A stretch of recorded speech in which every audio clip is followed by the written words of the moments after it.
আসসালামু আলাইকুম, কেমন আছেন আপনারা? আমি তো আলহামদুলিল্লাহ ভালো আছি। একটা নিয়মিত ব্লগ নিয়ে আসলাম আপনাদের সাথে।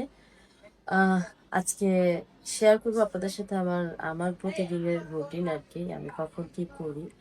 তো আজকে তো শুক্রবার, সবাইকে জুম্মা মোবারক। তো সকাল সকালই ঘুম থেকে উঠছি, কিছুক্ষণ পর হয়তো জুম্মার আজানও দিয়ে দিবে। আহ সবাই হচ্ছে জুম্মার নামাজ পড়তে যাবে। তো সকালবেলা ঘুম থেকে উঠেই দেখে নিয়ে নিছি হলো চিড়া আর মিঠাই। এখানে চিড়াটা একটু শক্ত, সেজন্য একটু ভিজায় নিছি আর কি। তো চিড়াটা খাবো, এটা সকালের নাস্তার কাজ করবে আর কি। আর সকাল সকাল একটু চিড়া দই খাইলে কি হয়, পেটটা ঠান্ডা থাকে, গ্যাসের প্রবলেমটা কম হয়। এটা খাওয়া ভালো, স্বাস্থ্যের জন্য ভালো। যদিও আমার ওইভাবে খাওয়া হয় না, কারণ একটা থাকলে আরেকটা থাকে না, দই থাকলে চিড়া থাকে না, চিড়া থাকলে দই থাকে না। তো আজকে হলো চিড়া আর মিঠাই নিছি আমি। এটার মধ্যে আছে চিড়া আর মিঠাই। চিড়াটা ভিজাই নিয়েছি আর মিঠাইটা হচ্ছে কামড়াই কামড়াই খাবো। গোলানোর মতো এনার্জি নেই, গালায় যে খাবো সেটার এনার্জি নেই, এই জন্য হচ্ছে চিড়া আর মিঠাই জাস্ট এমনি খাবো। তো আর দুপুরের খাবার আমি ওই হোটেলেও খাইতে পারি, আবার এমন আছে মার বাসাতে যাইও খাইতে পারি। যেহেতু আমার বাসায় গ্যাস থাকে না, রান্না বান্নার একটু প্রবলেম, সব সময় থাকে না। আপনারা ইদানিং সবাই দেখতেছেন, আমার কিন্তু আমার মার বাসাতে একদমই যাওয়া হয় না, আমি আমার বাসাতেই আছি, এখানেই থাকি। তো গত পরশু দিনের আগের দিন ভাবি এসে অনেক বেশি আক্ষেপ করতেছিল। ওই যেদিন আর কি ভিডিওতে আমি আপনাদেরকে বললাম যে মেহমান আসছে, তো ভাবি আমাদেরকে মানে ভিডিও অফ করার পরে বলতেছিল, মেহমান কেন বললা, আমরা কি তোমার বাসার মেহমান? আমরা তো প্রতিদিনই আসি, তুমি মেহমান কারণ তুমি আমাদের বাসায় যাও না এখন আর। তো সবকিছু মিলে ওনার কথাটা শুনে অনেক খারাপ লাগছে। তো ভাবছি আজকে যাব, শিওর না তাও। যদি যাই তাহলে হচ্ছে ওখানে খাওয়া দাওয়া করবো, আর তা না হলে হয়তো বাইরে থেকে হোটেল থেকে আই না তারপর খাওয়া দাওয়া করবো। আমার ভাবিটা আসলে মানুষ অনেক ভালো, এরকম ভাবি পাওয়া খুব রেয়ার। আল্লাহ প্রত্যেকটা ঘরে ঘরে যদি আমার ভাবির মতন একটা ভাবি দিত, তাহলে প্রত্যেকটা সংসার অনেক বেশি সুখের হইতো। আমি চাই আসলে আমার ভাবির মানসিকতা এমনই যেন থাকে সারাটা জীবন। আজকে তো প্রায় কত বছর, 9-10 বছর তো হয়েই গেছে আমাদের বাড়িতে বউই আসছে।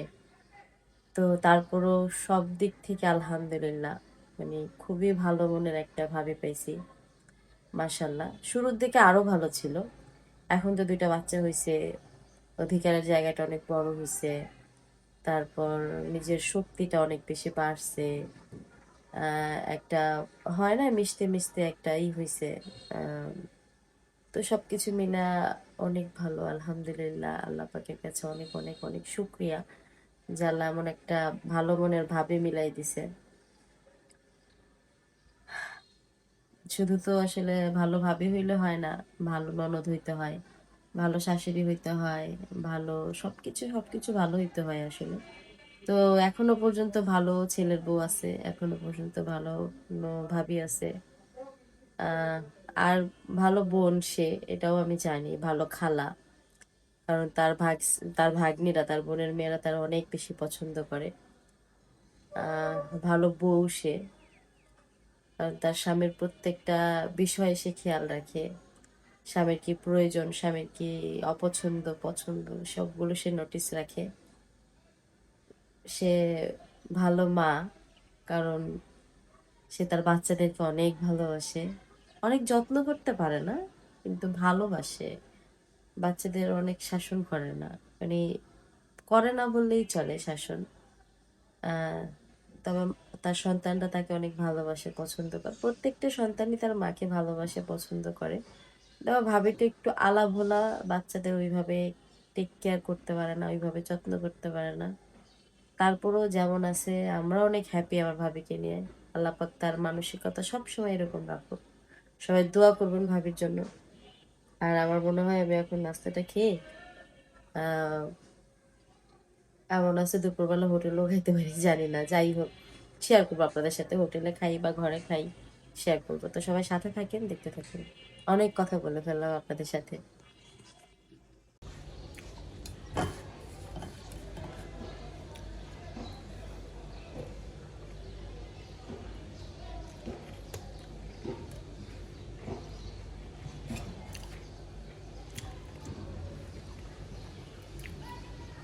এটা দেখতে পাচ্ছেন না, কালকে ভিজে গেছে।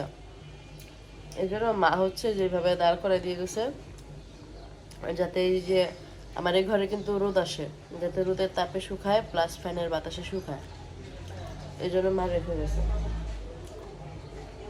আমার প্রত্যেকটা ফার্নিচারের নিচে পানি ঢুকে গেছিল, অনেক কষ্ট করে বের করছি।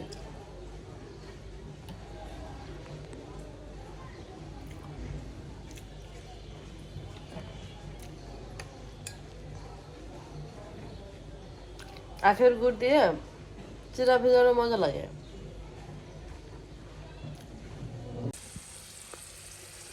তো আপনাদেরকে তো বলছিলাম দুপুরবেলা হইলো যাব হচ্ছে মার বাসায়, আর নয়তো হোটেল থেকে কিনাই না খাবো।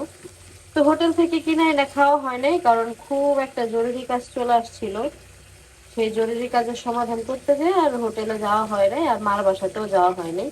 পর আবার দেখলাম দুপুরবেলায় গ্যাস এসে, দেখে তো খুবই খুশি হয়ে গেলাম। আর সেই জন্য হচ্ছে আমি রান্না করতে দাঁড়াই গেছি। রান্না করতে আসছি হলো মাগরিবের একটু আগে, আর এখন অলরেডি মাগরিবের আজান দিয়ে দিছে। তো রান্না বান্না করে তারপরে হচ্ছে খাওয়া দাওয়া করবো একসাথে, এই জন্য হচ্ছে আর ইয়ে করি নাই।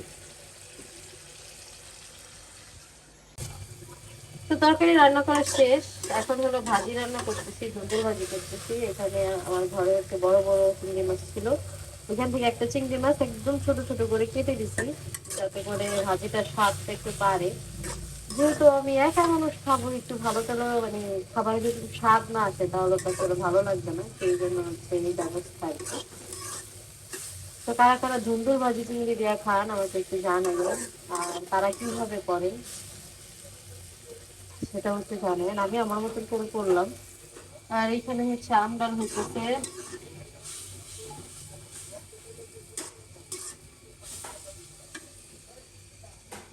আর এই যে এখানে হইলো কোটা বাছা হয়েছে, তো এগুলো পরিষ্কার করিনি। আর এই এখন আমার রান্না বান্না বরাবরই আমি যখনই রান্না করি আমার রান্না ধোয়া কাটা সব একবারে শেষ হয়। মানে যতক্ষণ রান্না থাকি ততক্ষণ কাটতে থাকি, আবার ততক্ষণই ধুইতে থাকি। মানে এটা আসলে রান্না শেষ না হওয়া পর্যন্ত আমার কোনো কাজই শেষ হয় না। এটা এটা একটা মানে সিস্টেমে পরিণত হয়ে গেছে আমার। রান্না শেষ হয় সাথে সাথে সব কিছু শেষ হয়ে যায়। মানে এরকম আর কার কার হয় আমাকে একটু জানাইন কমেন্ট করে। এটা কি শুধু আমারই হয় নাকি আরো যারা আছে সবারই হয় টুকিটাকি? আর সব থেকে মানে ভালো বিষয় হচ্ছে এইটা যে আমার আজকে আপনাদের সাথে রান্নাটা শেয়ার করতে পারতেছি। কারণ হলো গ্যাস আছে, আর আমার বাসায় হচ্ছে কখনোই গ্যাস থাকে না। মানে এত একটা ঝামেলার মধ্যে পড়ছি, ভাবতেছি যে আসলে এলপি গ্যাসে আইনা ফেলবো। আবার এলপি গ্যাস আনতে মায়াও লাগে, কারণ এমন না যে গ্যাস আসেই না, এক সময় না এক সময় তো আসে। এখন আমি এই জায়গা মানে জায়গাটা তো অল্প, এলপি গ্যাস এবং লাইনের গ্যাস দুইটা একসাথে রাখা যাবে না, জায়গা যেহেতু কম।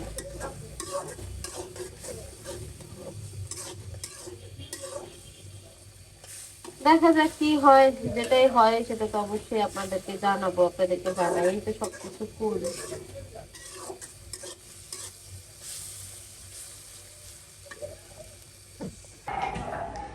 তো অবশেষে আমার রান্না বান্না শেষ হয়েছে আলহামদুলিল্লাহ। আমার ঘরদোর সব পরিষ্কার করাও শেষ আলহামদুলিল্লাহ, সব কিছু কমপ্লিট করে দেন এখন হইলো আমি খাওয়া দাওয়া করার জন্য বসছি। তো একা একা তো আসলে খাইতে বোরিং লাগে, এই জন্য আমরা দুজন এখন একসাথে খাওয়া দাওয়া করব। আর কি কি রান্না করলাম সেটা একটু আপনাদের সাথে শেয়ার করি। এটা হচ্ছে ভাত, এটা শেয়ার করার কি আছে। এটা হচ্ছে করলা ভাজি, এটা হচ্ছে ডাল, এটা হচ্ছে এই যে চিংড়ি মাছ দিয়ে ধুন্দুল ভাজি, এটা একটু উঠাও তো সোনা। এই যে এইটা হচ্ছে শিং মাছের তরকারি। কালারটা কেমন হয়েছে অবশ্যই কমেন্ট করো। তুমি একটু কত কালার কেমন হয়েছে? অনেক সুন্দর। তো সবকিছু মিলাইয়া ভালোই লাগতেছে দেখতে। এখন খাইতে কেমন লাগবে সেটা হচ্ছে খাওয়ার পরে বোঝা যাবে। হ্যাঁ, খাওয়ার পরে অবশ্যই আমরা আপনাদেরকে রিভিউ জানাবো। আর এই যে এইটারে যে দেখতেছেন না, এটা শুকায় নাই, এই জন্য এইভাবে রেখে দিয়েছি। এটা শুকাইলে দেন হচ্ছে ভাজ করে বইটা টইটা উঠে রাখবো। পানি। ও পানি, আচ্ছা ওই বোতলের মুখ কই? কোথায় না, কালকে আমি মুখা লাগিয়ে দিছিলাম। এটা কেমন কথা? মুখাটা পাইলাম না, দেখলাম ফ্রিজে পানি রাখতে পারলাম না। তারপরে 1 লিটারের বোতল ছিল, সেগুলোও তো দেখি না। 1 লিটার বোতল, এই যে এই বোতলের মুখা পাই না। ওই যে 1 লিটার বোতল কিন্তু ওই জায়গায়। কোন জায়গা? ওই যে কালকে আমরা বুঝি। কিন্তু বোতলের মুখা কেন পাই না? মুখা জায়গা কই? ভিডিও শুরু হ্যাঁ, এই এক বোতল পানি আছে শুধু। মুখা পাই না দেখে ফ্রিজে পানি রাখতে পারি না। একটা কাজ করিস ওটার মুখ এটা লাগাই দিবি 2 লিটার তো এই যে